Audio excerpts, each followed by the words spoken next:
하나님께서 우리 인생에 정확히 인도하심을 따라 오늘 여러분이 예배하심을 믿으시기 바랍니다. 예배는 뭐냐? 하나님이 그 사랑하는 자에게 하나님께서 그 영을 깨우시고 부르시고 그 안에 넣으십니다. 그 예배를 통해서 하나님의 말씀, 언약이 전달되기 때문입니다.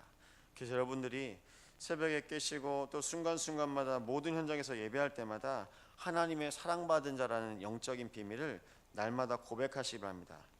그만큼 하나님께서 여러분에게 어떤 자녀로 보셨냐? 뗄래야 뗄 수 없는 관계입니다. 절대적인 관계입니다. 하나님에게 있어서도 우리들이 절대적인 관계, 우리의 인생에 있어서도 하나님의 존재가 절대적인 존재입니다. 그 관계를 하나님께서는 성경에 말씀하고 계십니다. 하나님의 형상을 따라 사람을 창조하셨습니다. 너희가 나를 떠나서는 살 수 없다. 성경에 많은 양식들이 나오죠. 물도 있고요, 많은 양식들이 나옵니다. 근데 그 양식이 필요한 것이 아니라 양식을 주신 하나님의 존재가 바로 절대적인 존재입니다. 근데 하나님은 배제하고 하나님 모르니까 잊고 자꾸 내 눈앞에 보여야 될 많은 것들을 사람들이 달라고 하고 있습니다. 여러분, 모든 것을 공급해 주실 수 있는 분이 하나님이세요. 하나님께서 그럼 공급만 해주시냐? 아니요, 창조자십니다. 창조자가 되셔서 모든 것을 만드시고요, 창조자이십니다. 창조주가 되십니다. 모든 것의 주인이십니다. 모든 것을 만들기만 하신 게 아니라요, 모든 것의 주인, 그 모든 것의 주인이신 하나님께서 여러분과 함께 하십니다. 그 속에 하나님의 마음이 있다고 말씀하고 있습니다. 온 우주 만물 가운데 성경학교를 여러분 기도 속에서 이제 초등학교 아이들 성경학교인데요, 제가 영상을 하나 보여줬어요. 온 우주 만물에 지구가 얼마만큼 보이냐, 우주 영상을 봤거든요. 지구가 요만해요. 티끌만 합니다. 근데 그 작은 지구 안에 하나님이 사람을 창조하셔서 그 안에 넣으시고 하나님이 그 속에 함께 하세요. 여러분, 우주 만물 안에 지구가요, 존재가 너무 미미하다니까요. 너무 미미한데 그 속에 하나님께서 사람을 창조하시고 사람들과 함께 하십니다. 감사하죠. 여러분, 그 마음을 기억하시면서 고린도전서 3장 16절, 너희 안에 하나님의 영이 거하는 것을 알지 못하느냐. 여러분, 이 말씀 묵상해 보세요. 어마어마합니다. 지구도 이 온 우주의 행성에 비하면 보잘것없고 작은데요. 여러분, 지구가 어느 정도냐? 그냥 우리가 말하는 은하계 안에 보면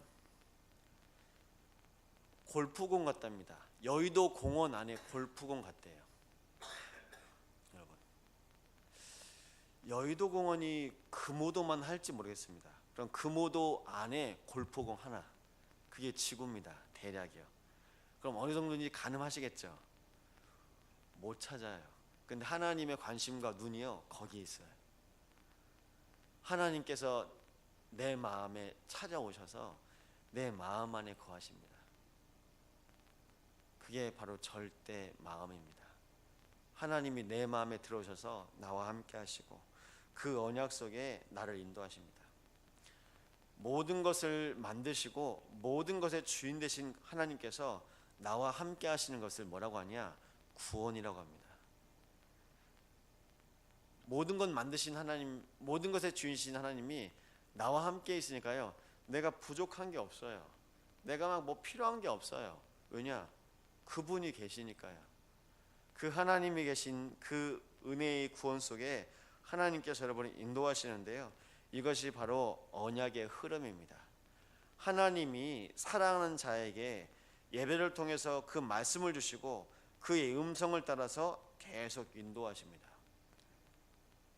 달라진 게 없는 것처럼 보이시죠? 여러분의 영혼이 지금까지 하나님의 말씀으로 구원을 얻고 살고 있습니다. 그 여러분에게 허락하신 하나님의 말씀을 통해서 매주 언약을 누릴 때마다 하나님께서 여러분에게 주신 축복이 뭐냐? 강단을 누릴 수 있는 것. 하나님의 말씀을 들으니까요, 내가 가지고 있는 많은 상황이 있습니다. 뭐 건강, 뭐 경제적으로 여러 가지 채무, 가정에 있는 여러 가지 문제, 근데 나왔는데 내 영은 살아요. 그걸 보고 뭐라고 하냐? 언약 누림. 그 누림을 통해서 첫 번째 하나님께서 여러분의 영을 살리셨다는 증거로 여러분이 영적 서밋이 됩니다. 영적 서밋이란 말이 무슨 말씀이냐? 믿음의 거부입니다. 하나님의 말씀이 들어가니까요. 제가 표현을 그냥 이해하기 쉽게 말씀드리면 그냥 가슴이 벅차는 거예요. 내 마음에 풍선이 있으면 막 터질 것 같아요. 뭐래요? 하나님의 말씀이 막 들어가니까 막 내 마음에, 내 영혼에 채워져요. 너무나 벅찬 이 복음의 감격, 감사, 기쁨 때문에요. 내가 하나님 앞에서 뭐라고 표현할 기쁨이 없습니다. 영적인 거부. 그 영적인 거부의 축복을 하나님께서 여러분과 함께 하길 원하십니다. 모든 환난에서 하나님께서 요셉을 구원하시고 함께 하심을 말미암아 애굽의 통치자가 되셨던 것처럼 하나님은 여러분들에게 있어서 영적 서밋으로 인도하십니다. 여러분, 영적 서밋은 뭐냐? 다른 것에 영향받는 것이 아니라 하나님으로 즐거워하고 기뻐하고 힘을 얻는 존재임이 발견될 때 여러분 자신이 스스로 세워집니다. 영적 자립. 제가 이렇게 한번 묵상을 해봤어요. 여러분 이제 다 해보셨잖아요. 뭘 해보셨냐? 부모님 밑에 계시다가 양육을 받고 이제 장성하여서 직장을 다니고 사람을 만나서 결혼을 합니다. 처음으로 내가 집을 이사를 할 때 전세를 하든 월세를 하든 집을 사든 계약서를 씁니다. 이사를 갑니다. 차가 생깁니다. 하나씩 자꾸 뭐가 새로운 게 돼요. 근데 뭐냐? 다 내가 해야 돼요. 그걸 보고 자립이라고 합니다. 그런데 영적 자립은 뭐냐? 하나님이 나와 함께 하셔서 나에게 준 힘으로 내가 매일매일 살아갈 수 있는 게 영적 자립입니다. 사람들이 영적 자립은 안 돼 있어요. 그 증거로 내가 만난 문제와 내가 가야 될 다가오지 않은 그 미래에 대한 두려움 때문에 자꾸 무엇인가 찾아다니고 무엇에 의지하고 의존하려 합니다. 실제로 여러분도 많은 사람들한테 자문을 구하기도 합니다. 이래야 되는데 어떻게 해야 되냐고. 사람 찾아다니는 거죠. 근데 영적 자립은 뭐냐? 나의 모든 것이 항상 하나님하고 소통되어 있어요. 그것이 영적 자립. 요셉이 노예였는데 자립되었습니다. 요셉이 죄수로 있는데 자립이 되어 있습니다. 어떤 자립이냐? 영적 자립. 요즘은요, 결혼을 하고 나서도 항상 부모님 의지해요. 몰라요. 어떻게 살아야 될지 몰라요. 여러분, 자녀에게 무엇을 가르쳐야 될까요? 내 말 잘 듣는 법이요? 아니요. 하나님의 말씀을 따라서 그 인생이 인도받는 법. 그럼 하나님의 말씀을 따라 그 속에서 오늘 나에게 주시는 영적인 축복, 그 영적인 교제를 찾아서 인도받는 겁니다. 그러면 안 찾아요. 부모를 떠나서 남자와 여자가 하나가 되어서 가정을 이루거든요. 안 찾아요. 하나님 앞에 항상 엎드려 하나님의 계획을 따라갑니다. 그 속에서 하나님께서 우리에게 한 사람 한 사람 예배할 수 있는 사람을 찾습니다. 여러분, 영적인 자립이 돼야 예배합니다. 그렇지 않고서는 계속 여러분이 자녀들을 키워보시잖아요. 키워놓고 나서도 예배해라. 계속 얘기를 해야 돼요. 영적 자립은 뭐냐? 내가 있는 모든 곳에서 하나님을 찾는 것. 그 속에서 하나님과 교제하는 중에 하나님께서 나와 가장 하고 싶은 것이 뭐냐? 에덴 동산에서 아담과 하와와 함께 그 동산을 거니셨던 것처럼 영적인 교제를 하고 싶어 하시는데요. 영적 자립이 된 모든 사람들이요, 직장과 학교와 모든 현장에서 하나님과 교제하는 날 되시기를 원하십니다. 오늘 그날 되시기를 그리스도 예수 이름으로 축원드립니다. 여러분, 이 언약 속에서 나도 모르게 발견되는 게 있는데요. 내가 하나님과 교제할 때마다 하나님께서 나에게 주신 달란트가 있습니다. 재능이요. 영적인 거부가 되니까 하나님을 누리는 비밀이 생기니까요, 하나님께서 나에게 주신 것이 무엇인지도 발견됩니다. 그 속에서 내가 그 기능을 사용할 수 있는데 기능 서밋. 감사하죠. 세상은요, 눈이 밝아져서 어떻게 하면 경제생활, 어떻게 하면 살아가는 삶에 있어서 윤택하게 살 수 있을까? 다 관심하고 다 보는 눈이 거기에요. 하나님은 뭘 보시냐? 야, 사무엘상 16장 1절입니다. 예루살렘의 이세의 아들의 한 왕을 보았다. 여러분, 어떤 왕이죠? 그 땅에 예배를 가장 잘 드리는 사람, 그 땅에 하나님과 영적인 교제 소통을 제일 잘하는 사람. 비록 목동이고 비록 막내입니다. 여러분, 베냐민 지파처럼요. 누가요? 다윗이요. 막내예요. 보잘것없지만 하나님의 눈과 관심과 계획이 그에게 있음을 하나님께서 사무엘에게 알리셨습니다. 여러분, 오늘도 우리가 세상에 살고 있지만 세상의 많은 기준과 많은 세상의 흐름을 따라가는 것이 아니라 하나님께서 나에게 주신 그 영적인 비밀과 축복을 가지고 나에게 맡기신 것이 있습니다. 하나님께서 골리앗을 다윗에게 맡긴 것처럼 여러분에게 맡기신 그 모든 현장에서 하나님과 함께 승리하시기 바랍니다. 하나님의 것으로 살아갈 때 승리하게 됩니다. 근데 하나님이 주신 것이 아니라 자꾸 사람의 기준을 보니까 다른 사람처럼 내가 똑같이 살고 있는 거예요. 다른 사람처럼 똑같이 사니까요, 내가 누구인지 모르죠. 그러면서 하나님께서 나에게 주신 것들은 더더욱이 발견 안 됩니다. 하나님께서 여러분의 인생을 정하시고 계획하신 그 은혜 가운데 오늘도 그 현장 속에 발견되시기 바랍니다. 그때 여러분에게 주신 축복.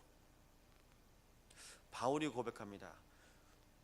풍부할 때나 내가 궁핍할 때나 일체의 비결을 배웠노라. 하나님이 함께 하시니까요, 그 어떤 다른 것이 영향을 주지 않습니다. 하나님이 나에게 주신 하나님의 것으로만 날마다 살아가시기 바랍니다. 그때 회복되는 것이 무엇이냐? 나의 현장에 하나님의 나라. 여러분, 문화 서밋이요. 하나님의 나라가 이미 여러분의 현장 가운데 임하시는 것을 고백하시기 바랍니다. 아무리 부모가 악할지라도 자녀에게 줄 알거든 하물며 너희일까 보냐. 성령 충만을 구하는 모든 자녀들에게 성령 충만을 주겠다고 말씀하셨습니다. 성령 충만이 있는 곳에 보여지는 것이 뭐냐? 하나님의 나라. 그 하나님의 나라의 비밀을 가지고 오늘도 문화 서밋으로 모든 현장에서 승리하시기 바랍니다. 그때 발견되는 것이 뭐냐? 야, 하나님께서 믿음으로 나를 오늘날 여기까지 인도하셨구나. 여러분, 믿음의 격차가 보인대요. 믿음의 격차요. 다 똑같이 믿는 것처럼 보이시죠? 예, 말씀하고 있습니다. 겨자씨만한 믿음만 있으면 된다고 말씀하셨는데요. 그 믿음으로 가게 하신 그 발걸음, 믿음의 차이가 나니까요, 실은 앞선자도 있고 뒷선자도 있습니다. 근데 하나님께서 그 믿음으로요, 모든 사람들을 인도하십니다. 바울이 또 말하고 있습니다. 믿음의 경주를 했다고 말하고 있어요. 여러분, 믿음의 경주요. 믿기는 믿어도 에베소 6장의 말씀에 보면 사단이 여러분 불화살을 쏩니다. 화전을 쏴서 믿음을 자꾸 떨어뜨립니다. 사단의 화살을 맞은 사람이 불신앙하게 됩니다. 불신앙은 뭐냐? 창조주, 창조자, 하나님에 대해서 믿음이 사라집니다. 하나님께서 교회와 예배를 통해서 말씀을 주십니다. 언약에 대한 믿음, 하나님의 말씀에 대한 믿음도 사라집니다. 결국 무엇이죠? 내 인생에 있어서 하나님의 존재를 자꾸 지우려는 존재가 사단인데요, 우리의 인생 가운데 하나님의 존재를 우리가 기억하지 못하고 누리지 못하면 어떻게 될까요? 그럼 나만 남아요. 그럼 나 중심 됩니다. 창세기 3장으로 다시 돌아갑니다. 그러면요, 또 육체를 따라서 세상이 가는 그 모든 길, 성공인 것처럼 보이는 그 장망성, 장차 망할 그 성을 계속 쌓았습니다. 그러면서 우리의 인생이 끝납니다. 여러분, 여러분의 인생은 누가 원하는 인생입니까? 사단이 원합니까? 하나님이 창세전부터 영세전부터 여러분이 태중의 모태에 있을 때부터 하나님이 계획하시고 여러분을 부르셨다고 말씀하고 있습니다.